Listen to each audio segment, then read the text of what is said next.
हमने लैटिट्यूड के बारे में पढ़ा था, longitude, interior of the earth और जियोमॉर्फोलॉजी की 3 मेन थियरीज। उसमें से हमने पढ़ी थी कॉन्टिनेंटल ड्रिफ्ट थियरी और सीज फ्लोर स्प्रेडिंग थियरी। तीसरी थियरी जो है प्लेट टेक्टोनिक थियरी हम आज पढ़ेंगे। रिकैप में लैटिट्यूड्स के बारे में हमने देखा था, latitudes are nothing but imaginary horizontal line on earth. उसकी फॉर्मल डेफिनेशन हमने दी थी। लैटिट्यूड की फॉर्मल डेफिनेशन है angular distance of a place from the equator, यानी किसी भी प्लेस का इक्वेटर से जो एंगुलर डिस्टेंस बनता है उस प्लेस से हम हॉरिजॉन्टल लाइन बनाएंगे, उसे हम लैटिट्यूड कहेंगे। उसके लैटिट्यूड के आधार पर हमने अर्थ की 3 प्रॉपर्टीज देखी थी। एक, अर्थ जो है स्फीयर है और अर्थ की स्फीयरिसिटी की वजह से अर्थ पर हीट सरप्लस रीजन बनता है, हीट डेफिसिट रीजन बनता है। दूसरी प्रॉपर्टी थी अर्थ जो है अपनी एक्सिस पर टिल्टेड है और 23.5 डिग्री, और इस टिल्टेड सेट की वजह से कुछ जो रीजन है नॉर्दर्न रीजन जो अगर सन से दूर रहते हैं तो वहां पे होती है विंटर सीजन, और जो हेमिस्फीयर जो है वो अर्थ से नजदीक रहता है वहां पे समर सीजन होती है। तो दूसरी प्रॉपर्टी ये थी कि अर्थ के टिल्टेशन की वजह से हमारे अर्थ पे सीजन्स होती है। तीसरी प्रॉपर्टी हमने देखी थी और वो ये थी कि अर्थ जो है सन के अराउंड इलिप्टिकल पाथ पे जो है रिवॉल्व करती है, और उसकी वजह से अर्थ की है जो 4 पोजीशंस बनती है। जब नॉर्दर्न हेमिस्फीयर में जब समर होगा तब वहां पे एक ऐसा दिन होगा जो longest day of the year होगा और उसे हम समर सॉल्स्टिस कहेंगे। जब सदर्न हेमिस्फीयर में समर सीजन होगा और वहां पे जब longest day of the year होगा उसे हम विंटर सॉल्स्टिस कहेंगे। 2 ऐसी पोजीशन जहां पे डे और नाइट की लेंथ सेम रहती है, इसे हम इक्विनॉक्स कहा था। स्प्रिंग इक्विनॉक्स स्प्रिंग सीजन में आएगा, मार्च में तो उसे स्प्रिंग इक्विनॉक्स कहेंगे, सितंबर में ऑटम सीजन में आएगा, उसे हम ऑटम इक्विनॉक्स कहेंगे। राइट। लॉन्गिट्यूड के बारे में हमने देखा था, longitude nothing but imaginary vertical lines on earth. उसकी फॉर्मल डेफिनेशन हमने देखी थी angular distance of a place from the prime meridian और द ग्रीनविच मेरिडियन। राइट, यानी किसी भी प्लेस का प्राइम मेरिडियन से जो एंगल बनता है वो एंगल के हम वर्टिकल लाइन ड्रॉ कर दें तो वो उस डिग्री का लॉन्गिट्यूड बनेगा। ऑलराइट, लॉन्गिट्यूड के 2 प्रोमिनेंट लॉन्गिट्यूड्स हमने देखे थे, इंटरनेशनल डेट लाइन और स्टैंडर्ड टाइम यानी standard meridian. International date line में हमने देखा था कि कैसे इंटरनेशनली जो है डेट मैनेजमेंट होता है वर्ल्ड में। इंटरनेशनल डेट लाइन को हम वेस्टर्न साइड पर अगर हम क्रॉस करते हैं तो हमारा एक दिन लॉस होता है, और हम ईस्टर्न साइड पे क्रॉस करते हैं तो हमें एक दिन गेन होता है। राइट, हमने देखा था कि कैसे ग्रीनविच मेरिडियन से हम इंटरनेशनली जो है टाइम का मैनेजमेंट करते हैं। किसी भी देश का उसका स्टैंडर्ड मेरिडियन चूज होता है, फिर उस स्टैंडर्ड मेरिडियन से ग्रीनविच मेरिडियन का डिस्टेंस कैलकुलेट करके वहां पे उस कंट्री का जो है स्टैंडर्ड टाइम मिलता है। राइट, हमने ये भी देखा था कि हमारा जो नॉर्थ ईस्टर्न जो रीजन है उसका जो नेचुरल टाइमिंग है वो हमारे स्टैंडर्ड मेरिडियन से 1 घंटे आगे है, और इसीलिए यहाँ पे उनके अलग टाइम जोन, चाय बागान टाइम जोन की डिमांड रहती है। हमने इस इश्यू को देखा था, अभी तक गवर्नमेंट ने उनके डिमांड को अप्रूव नहीं किया है। राइट, हमने पूरा चाय बागान इश्यू इस हिसाब से देखा था। नेक्स्ट हमने देखा था इंटीरियर ऑफ द अर्थ। हमने देखा था कि काफी सारे एविडेंसेस थियरी स्टडी करने के बाद सबसे रिलायबल स्टडी थी सिस्मिक वेव स्टडी की। प्राइमरी वेव्स और सेकेंडरी वेव्स को जब इस तरह से प्रोपोगेट किया गया तब हमें पता चला कि अर्थ का जो है पूरा इस तरह से इंटीरियर हमें मिला है।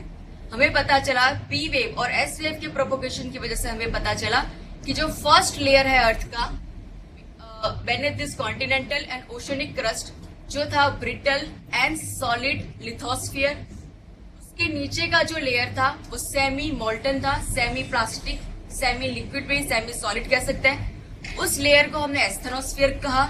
उसके बाद का जो था वो मेंटल था, वो एस्थेनोस्फीयर से उसके रॉक ज्यादा डेंसर थे, ज्यादा हैवियर थे, ज्यादा सॉलिड थे।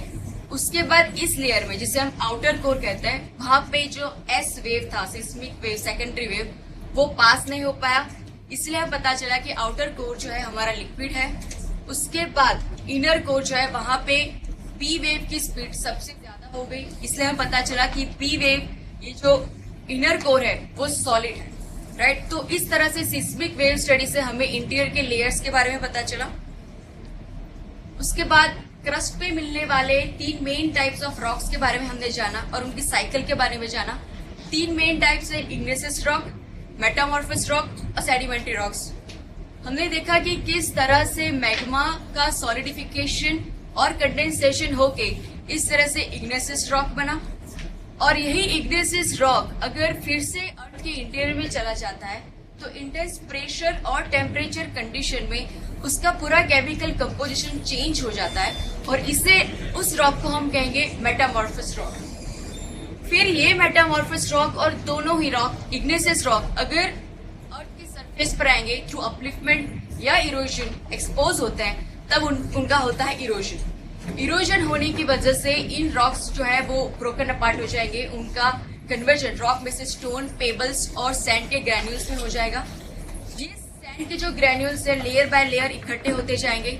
बॉटम लेयर जो है, ऊपर की जो लेयर उसका वेट जो महसूस करेगा, उसकी वजह से नीचे का लेयर जो है वो कंप्रेस्ड होता जाएगा, कंपैक्ट होता जाएगा, और वो सॉइल का जो है स्टोन बन जाएगा, जिसे हमने कहा था सेडिमेंट्री रॉक्स, राइट। तो इस तरह से पूरी रॉक्स की साइकिल चलती है, फ्रॉम इग्नेसियस टू मेटामॉर्फस टू सेडिमेंट्री, ठीक है।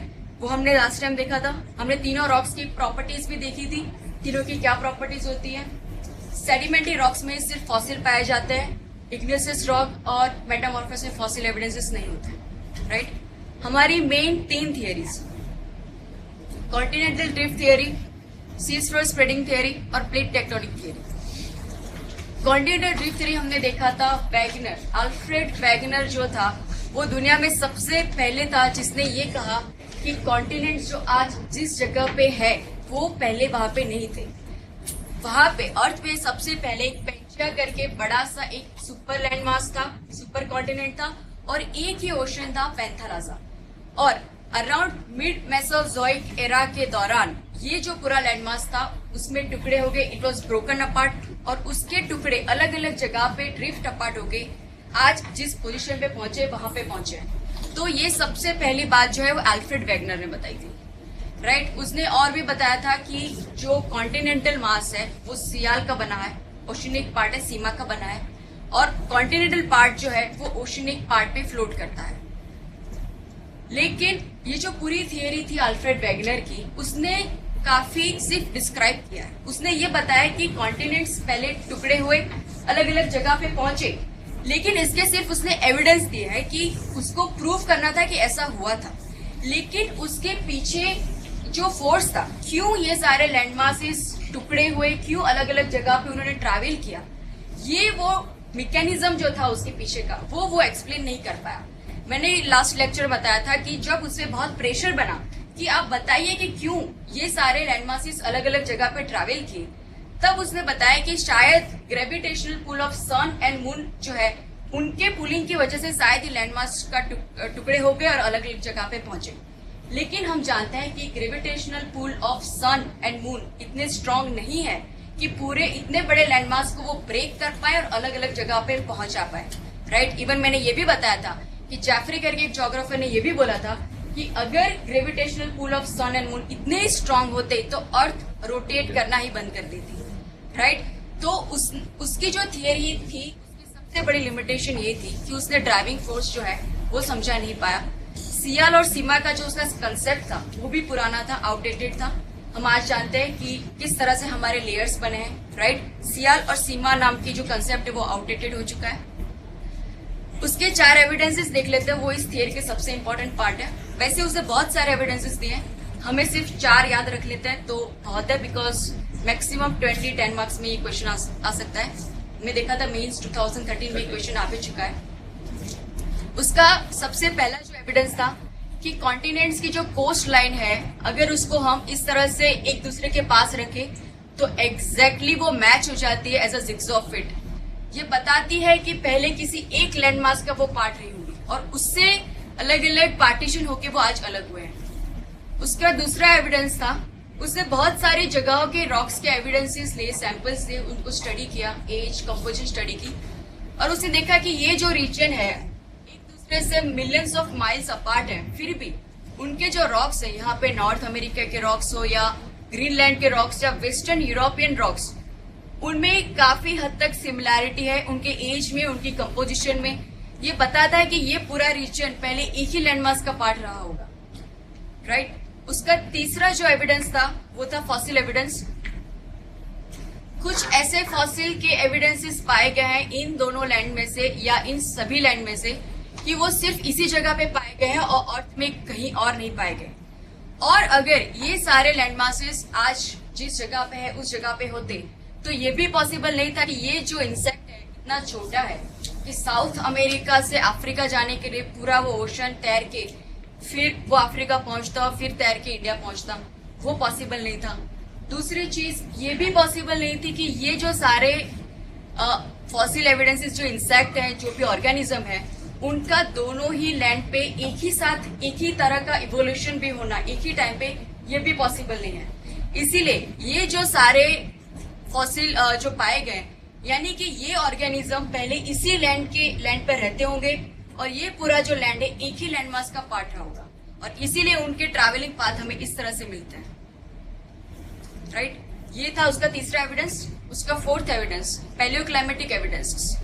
उसने बताया कि जो आज के कुछ लैंडमासेस हैं ये वो आज ट्रॉपिकल लैंडमास है, लेकिन उनके सदर्न रीजन में जो है वहां पे ग्लेशियल एविडेंस पाए गए। वहां पे एक टाइम पे जो है ग्लेशियर्स हुआ करते थे। अब अगर आइसेज होता, और हम कहते हैं कि आइसेज भी हो सकता है इसीलिए ग्लेशियल एविडेंसेस मिलते हैं, लेकिन अगर आइसेज होता तो यहाँ पे भी हमें ग्लेशियल एविडेंसेस मिलते, लेकिन सिर्फ सदर्न साइड पर मिल रहा है। उसका मतलब ये है कि ये जो पूरा लैंडमास है कभी ना कहीं वो सदर्न पोल के पास में रहा होगा और इसीलिए यहाँ पे पुराने यानी पैलियोक्लाइमेटिक एविडेंसेस यहाँ पे मिल रहे हैं, राइट। तो ये चार एविडेंस के आधार पर वैगनर ने ये कहा कि एक सुपर लैंडमास था पेंजिया, उसके टुकड़े हुए और अलग अलग जगहों पे जो आज हम हमारे कॉन्टिनेंट्स देख रहे हैं, हमारा वर्ल्ड मैप जो है वो आज इसी वजह से बना है। लेकिन उसने मैंने बताया कि क्या फोर्स है जिसकी वजह से ये सारे लैंडमार्क जो है उनके टुकड़े हुए अलग अलग जगहों पे पहुंचे, वो उसका मैकेनिज्म नहीं बता पाया था। वो मैकेनिज्म बताया आर्थर होम्स ने। उसने बनाई कन्वेक्शन सेल थियरी। उसने ये कहा कि जो हमारी क्रस्ट है या लिथोस्फीयर है उसके नीचे जो हमारा मेंटल है, मेंटल के अंदर इस तरह के कन्वेक्शन सेल बनते हैं। ये कन्वेक्शन सेल और कुछ नहीं बट मॉल्टन रॉक्स है जो इस तरह से जो है वो मूव करता है लाइक अ सेल। और इन सेल की अगर राइजिंग लिम्ब है, वो राइजिंग लिम्ब इस हमारा जो ये लिथोस्फीयर का जो क्रस्ट है उस क्रस्ट को इस तरह से वो प्रेशर करेगी कि इसको जो है एक दफा उसको ब्रेक कर देगी, राइट। और ये इसके जो डाइवर्जिंग लिम्ब्स है वो डाइवर्जिंग लिम्ब्स उस कॉन्टिनेंट को या उस क्रस्ट को दूर ले जाएंगे एक दूसरे से।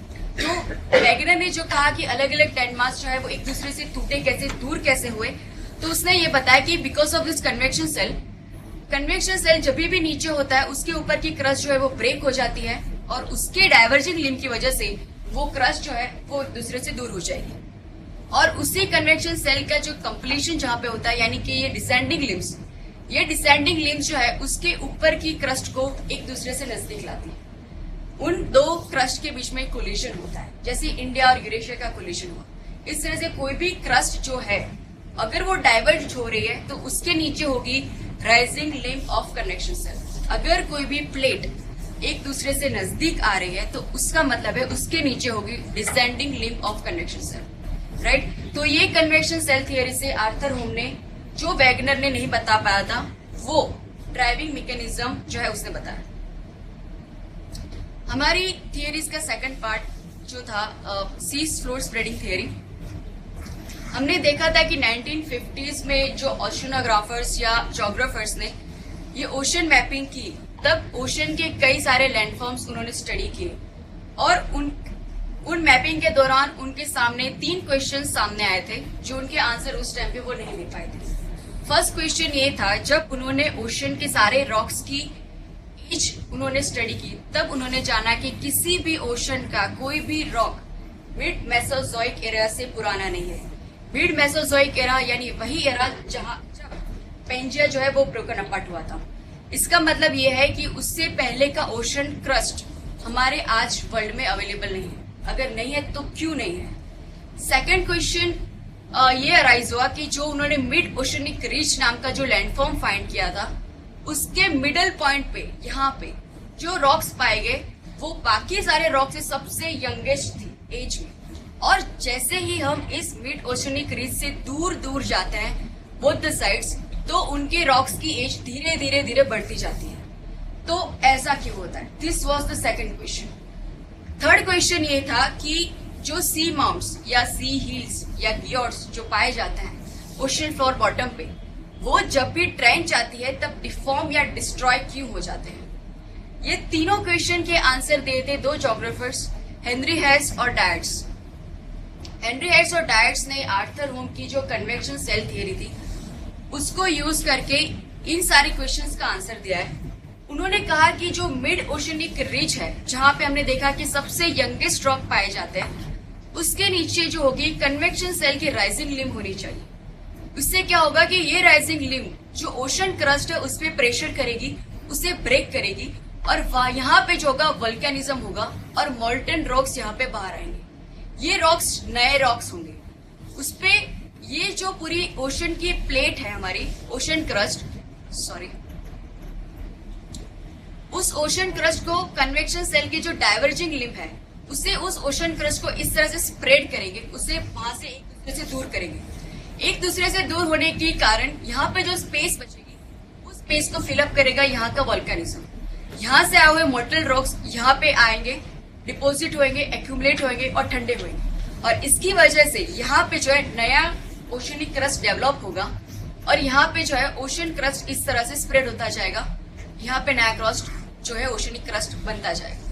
उसने ट्रेंचेस के बारे में ये कहा कि जिस तरह मिड ओशनिक रिज पे यहाँ पे नया क्रस्ट डेवलप हो रहा है, उसी तरह जो ट्रेंचेस है उसके नीचे कन्वेक्शन सेल की डिसेंडिंग लिम होनी चाहिए और उसकी वजह से ये जो ओशनिक क्रस्ट है किसी और प्लेट के साथ कोलिजन होगी, नजदीक आएगी और ये ओशनिक प्लेट है उस कोलिजन की वजह से सबडक्शन हो जाएगा उसका मेंटल में, और मेंटल में बहुत ही हाई टेम्परेचर होने की वजह से वो जो है मेल्ट हो जाएगा और डिस्ट्रॉय हो जाएगा, राइट। तो इसी वजह से जो है उसने कहा कि नया ओशनिक क्रस्ट जो है मिड ओशनिक रिज पे डेवलप होता है और ट्रेंच पे जो है ओशन क्रस्ट डिस्ट्रॉय होता है, राइट। और इसीलिए हमारे जो 3 क्वेश्चन थे वो भी आंसर हमने कर लिए कि क्यों यहाँ पे यंगेस्ट रॉक पाए जाते हैं, क्योंकि यहाँ पे नया क्रस्ट जैसे ही डेवलप होगा फिर वो यहाँ पे पास होता रहेगा, नया रॉक्स बनता रहेगा, इसलिए यहाँ पे यंगेस्ट रॉक है। दूर जाते ही हमें जो है रॉक्स ओल्डर टू ओल्डर होते जाएंगे। ट्रेंचेस पे पूरी जो प्लेट है सबडक्ट हो रही है, इसलिए यहाँ पे अगर कोई भी माउंटेन है, सी हिल्स है, तो वो इस प्लेट के कोलिजन के कारण नीचे प्लेट जब जाती है तब उसकी कोलिजन के कारण वो डिस्ट्रॉय हो जाते हैं, राइट।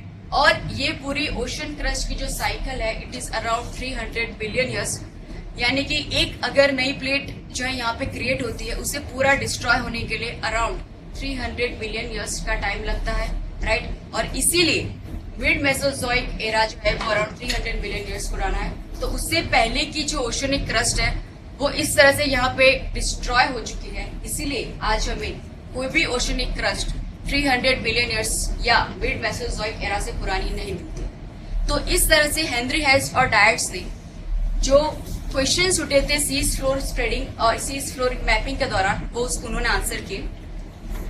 अब हम चलते हैं हमारी मेन और last theory, plate tectonic theory. This is the most important theory of geomorphology.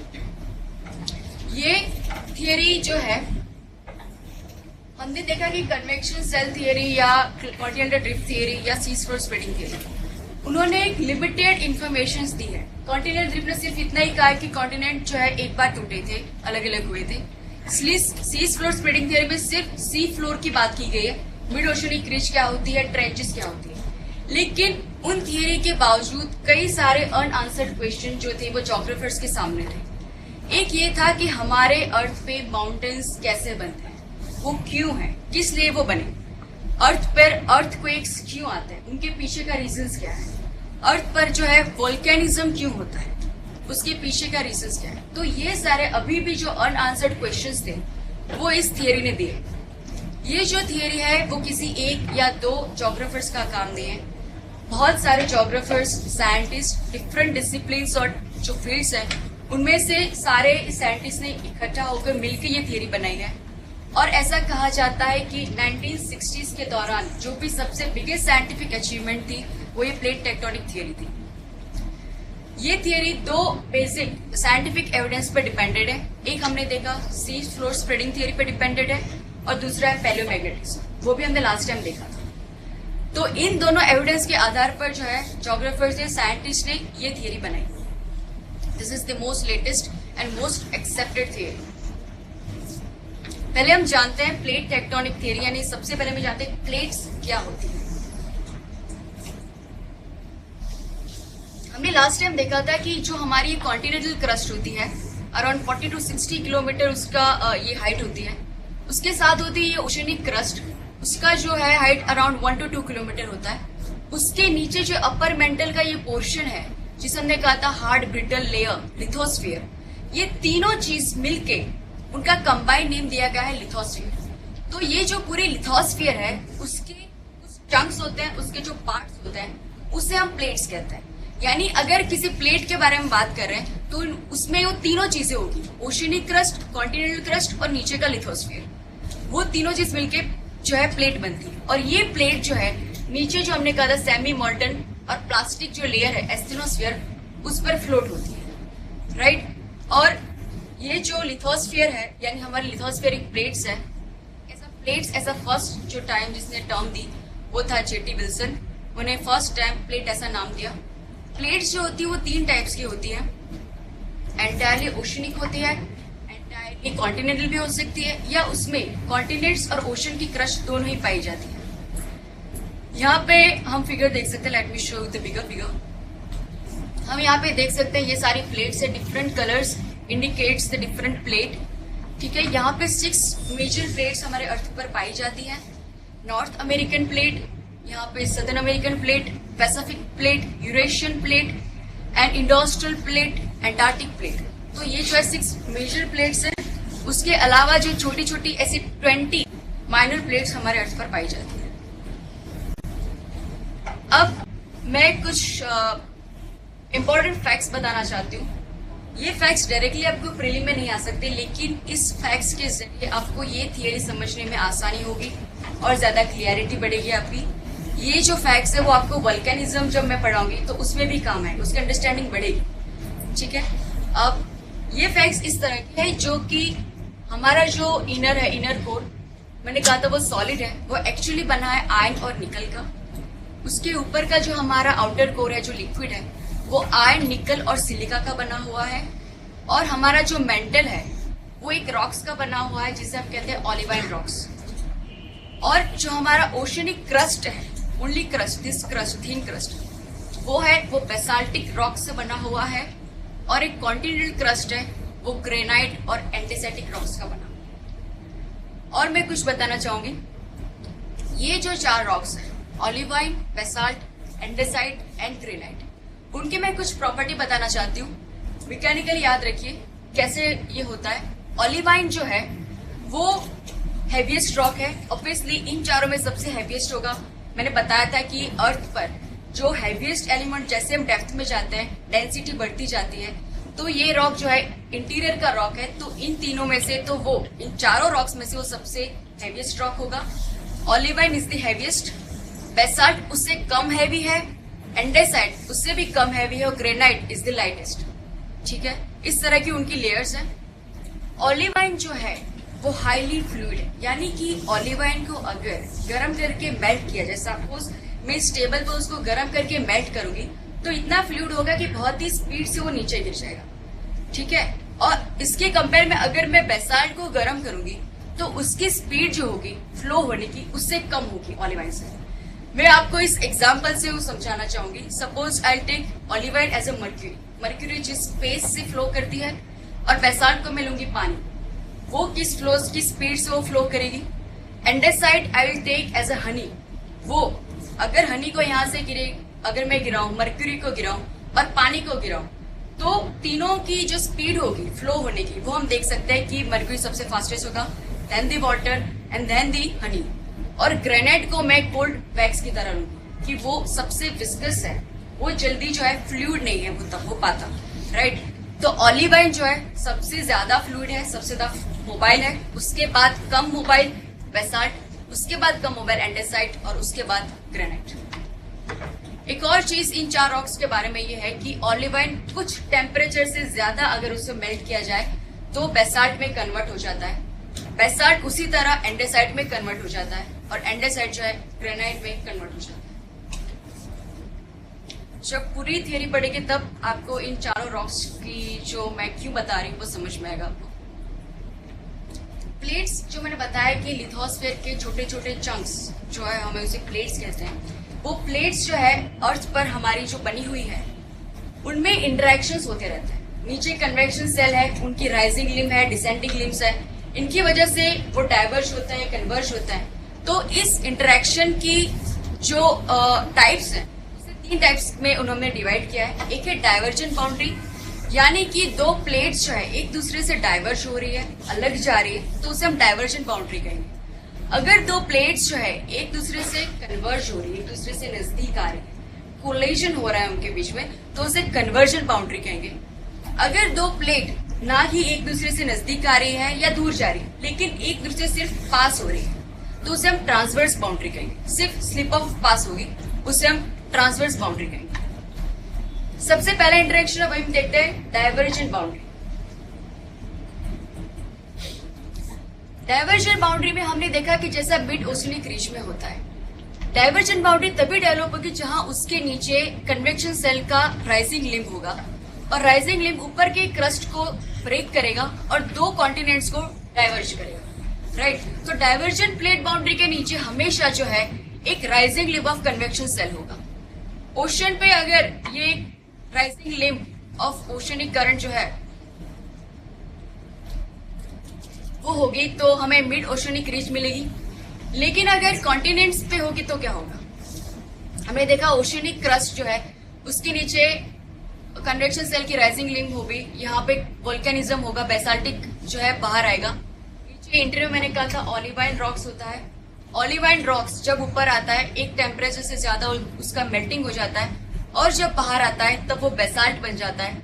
और बेसाल्ट मैंने कहा जैसे बहुत ही फ्लूइड होता है, बहुत ही आराम से माइल्डली ये पूरा वॉल्केनो जो होता है वो फ्लो करता है और इस तरह से यहाँ पे वॉल्केनिज्म होता है मिड ओशनिक रिज में। जब मैंने कहा था वहां पे मोल्टन रॉक्स होते हैं, राइट। और इसीलिए ये जो मोल्टन रॉक्स जो है वो बेसाल्टिक है, इसीलिए ये जो पूरा ओशनिक क्रस्ट होता है वो बेसाल्ट से बना होता है। ओशनिक क्रस्ट हमेशा बेसाल्ट से बना होता है। अगर इस तरह के कन्वेक्शन सेल जो हैं वो अगर लैंड के नीचे जो है वो डेवलप होते हैं तो क्या होता है, यानी कॉन्टिनेंट्स के नीचे होते हैं तो क्या होता है? कॉन्टिनेंट्स के नीचे अगर कन्वेक्शन सेल के राइजिंग लिम्ब इस तरह से प्रेशर कर रहे हैं तो पहले तो यहाँ पे क्रैक्स डेवलप होगी, ठीक है, अर्थक्वेक आएंगे।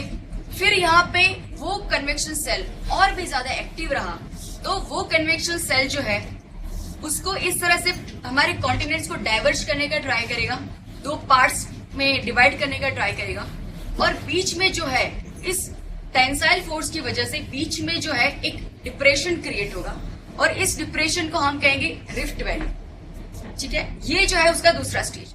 तीसरे स्टेज में ये होता है कि अगर कन्वेक्शन सेल अभी भी एक्टिव रह रहा है तो ये पोर्शन था वो भी कट हो जाएगा और 2 कॉन्टिनेंट्स एक दूसरे से दूर हो जाएंगे, लाइक दिस। तो 2 कॉन्टिनेंट्स के पार्ट हो जाएंगे और बीच में जो जगह रहती है वहां नीचे का ऑलिवाइन रॉक्स फिर से बेसाल्टिक रॉक में कन्वर्ट होके यहाँ पे बेसाल्टिक क्रस्ट बनाएगा और बेसाल्टिक क्रस्ट यानी ओशनिक क्रस्ट सीका क्रस्ट। और इसीलिए यहाँ इस डिप्रेशन में जब पानी इकट्ठा होता है this become a nascent sea. Nascent sea यानी नया नया बना हुआ सी। यहाँ पे एक छोटा सा सी या वाटर बॉडी इस तरह की डेवलप हो जाती है। फिर भी अगर कन्वेक्शन सेल नीचे का और भी ज्यादा एक्टिव रहा तो ये सी का भी जो है स्प्रेड होता रहता है क्योंकि बीच में जो बेसाल्टिक इरप्शन हो रहा है वो बन जाता है मिड ओशनिक रिज, जहाँ पे उसकी बेसाल्टिक इरप्शन होती रहेगी और दोनों तरफ से ये जो ओशन है स्प्रेड होता रहेगा, बड़ा होता जाएगा, ठीक है। तो ये कॉन्टिनेंटल क्रस्ट के नीचे अगर ये कन्वेक्शन सेल एक्टिव है तो ये होता है डाइवर्जेंट बाउंड्री में। विथ एग्जाम्पल मैं आपको बताना चाहूंगी।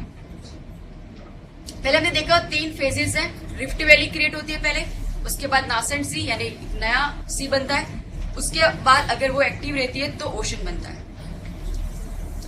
फिर से इन डिफरेंट डायग्राम इस तरह के कि कन्वेक्शन सेल की डायवर्जेंट लिम्ब होती है, दो कॉन्टिनेंट्स को अलग करने का जो उनका ट्राई रहता है, उसकी वजह से बीच में जो डिप्रेशन क्रिएट होता है इस तरह का, उसे हम रिफ्ट वैली कहेंगे।